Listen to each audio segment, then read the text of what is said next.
उस लई ने कहा ना कि इब्ने साद, जब मैंने हुसैन के बदन पे घोड़े दौड़ाए, क्योंकि अरबों के यहाँ 2 घोड़े होते थे, एक जंग के लिए, एक लाशों को पामाल करने के लिए। जब लाशों को पामाल करना चाहा तो वो घोड़े लाए गए, वजनी घोड़े होते थे, पांवों में सुन लगाए जाते थे।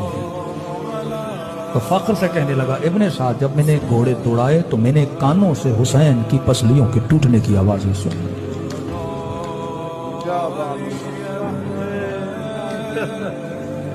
बीबी ज़ैनब से पूछा गया ना, बीबी 11 मुहर्रम को आपने खुद को ऊंट से क्यों गिराया?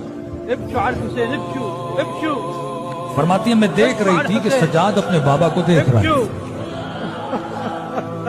फरमाती है, थोड़ी देर और देखते तो शायद सजाद की रूह परवाज कर जाती।